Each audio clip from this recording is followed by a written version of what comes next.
നമസ്കാരം.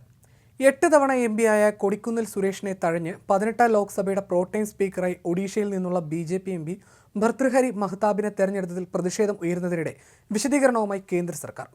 Pro tem speaker സ്ഥാനം താൽക്കാലികമാണ്. സഭയുടെ നടത്തിപ്പിൽ അവർക്ക് കാര്യമായി ഒന്നും ചെയ്യാനില്ല. പുതിയ സ്പീക്കറെ തെരഞ്ഞെടുക്കുന്നതുവരെ മാത്രമേ അവരുടെ ചുമതലയുള്ളൂവെന്നും പാർലമെന്ററി കാര്യമന്ത്രി കിരൺ റിജിജു വ്യക്തമാക്കി. കൊടിക്കുന്നിലിനെ തഴഞ്ഞതിൽ പ്രതിഷേധമറിയിച്ച പ്രതിപക്ഷത്തെ കിരൺ റിജിജു വിമർശിച്ചു. കോൺഗ്രസ് ഇങ്ങനെ സംസാരിക്കുന്നത് വലിയ അപമാനമാണ്. ഭർതൃഹരി മഹ്താബിന്റെ പേര് അവർ എതിർക്കുന്നു. പരാജയമറിയാതെ 7 തവണ എം ആയ വ്യക്തിയാണ് ഭർതൃഹരി. കോൺഗ്രസ് മുന്നോട്ട് വെക്കുന്നത് കൊടിക്കുന്നിലിന്റെ പേരാണ്. അദ്ദേഹം ആകെ 8 തവണ എം ആയി. എന്നാൽ 1998-ലും 2004-ലും അദ്ദേഹം പരാജയപ്പെട്ടു. ചട്ടങ്ങളും നിയമങ്ങളും അറിയാത്തവർക്ക് മാത്രമേ തെറ്റുപറ്റിയെന്ന് തോന്നുകയുള്ളൂവെന്നും അദ്ദേഹം കൂട്ടിച്ചേർത്തു. 8 തവണ എം ആയ കൊടിക്കുന്നിലിനെ തഴഞ്ഞ് 7 തവണ എം ആയ ബി.ജെ.പിയുടെ ഭർതൃഹരി മഹ്താബിനെ പ്രോടൈം സ്പീക്കറായി രാഷ്ട്രപതി ദ്രൗപദി മുർമു നിയമിച്ചുവെന്ന് കഴിഞ്ഞ ദിവസമാണ് പാർലമെന്ററി കാര്യമന്ത്രി കിരൺ റിജിജു അറിയിച്ചത്.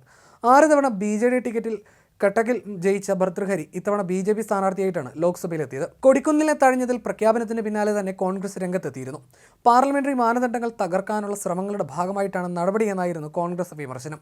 മുതിർന്ന എം പിയെ തഴഞ്ഞത് ബി.ജെ.പിയുടെ സവർണ രാഷ്ട്രീയത്തിന്റെ ഭാഗമായാണെന്നും പ്രതിപക്ഷം വിമർശിച്ചിരുന്നു. അതേസമയം വിഷയം പാർലമെന്റിൽ ഉയർത്താനുള്ള നീക്കത്തിലാണ് കോൺഗ്രസ് അടക്കമുള്ള പ്രതിപക്ഷ കക്ഷികൾ.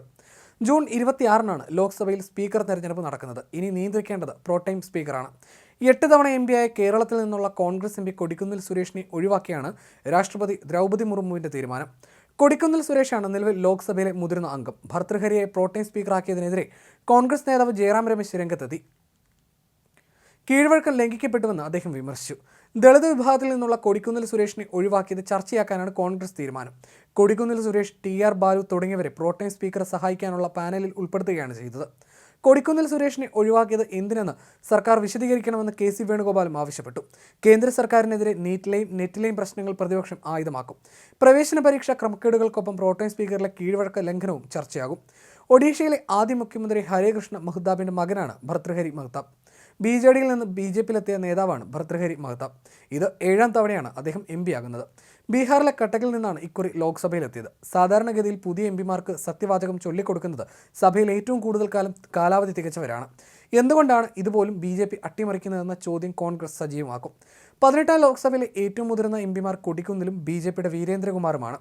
വീരേന്ദ്രകുമാർ ഇപ്പോൾ കേന്ദ്രമന്ത്രി ആയതുകൊണ്ട് കൊടിക്കുന്നിൽ തന്നെയാകും പ്രോടൈം സ്പീക്കർ എന്നതായിരുന്നു പ്രതീക്ഷ.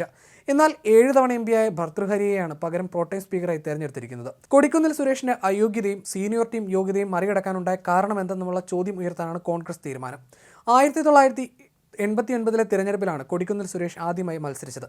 1989, 1991, 1996, 1999 വർഷങ്ങളിൽ അടൂരിൽ നിന്ന് ലോക്സഭാ അംഗമായി. 1998, 2004 തിരഞ്ഞെടുപ്പുകളിൽ പരാജയപ്പെട്ടു. 2009, 2014, 2019, 2024 തിരഞ്ഞെടുപ്പുകളിൽ മാവേലിക്കരയുടെ എം പിയായി. 2ാം UPA സർക്കാരിൻ്റെ കാലത്ത് തൊഴിൽ സഹമന്ത്രിയായിരുന്നു. കീഴ്വഴക്കങ്ങൾ ലംഘിച്ചുകൊണ്ട് ലോക്സഭ പ്രോടൈം സ്പീക്കറെ നിയമിച്ച നടപടി പ്രതിഷേധാർഹമാണെന്ന് മുഖ്യമന്ത്രി പിണറായി വിജയനും പറഞ്ഞു. സഭയിൽ ഏറ്റവും കൂടുതൽ കാലം അംഗമായിട്ടും മാവേലിക്കര എം പി കൊടിക്കുന്നിൽ സുരേഷിനെ തഴഞ്ഞത് എന്തിനാണെന്ന് കേന്ദ്ര സർക്കാർ വ്യക്തമാക്കേണ്ടതുണ്ട്.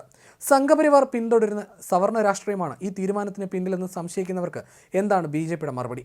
പാർലമെന്ററി ജനാധിപത്യ മര്യാദകളെയും സഭയിലെ കീഴ്വഴക്കങ്ങളെയും അംഗീകരിക്കില്ല എന്ന ധാർഷ്ട്യമാണ് ബി.ജെ.പിക്ക്. ഇക്കഴിഞ്ഞ ലോക്സഭയിൽ ഡെപ്യൂട്ടി സ്പീക്കർ പദവി 5 വർഷം ഒഴിച്ചിടുകയായിരുന്നു. പ്രതിപക്ഷ കക്ഷിയിൽപ്പെട്ട ആരെയും ആ സ്ഥാനത്ത് അംഗീകരിക്കാൻ കഴിയില്ല എന്ന മനോഭാവമായിരുന്നു ഇതിന്റെ പിന്നിൽ. ബി.ജെ.പി. നേതൃത്വത്തിന്റെ ഈ ധിക്കാരപരമായ സമീപനം ഇന്ത്യൻ ജനാധിപത്യത്തോടുള്ള വെല്ലുവിളിയും അവഹേളനവുമായി മാത്രമേ കാണാൻ കഴിയൂവെന്നും മുഖ്യമന്ത്രി പറഞ്ഞു.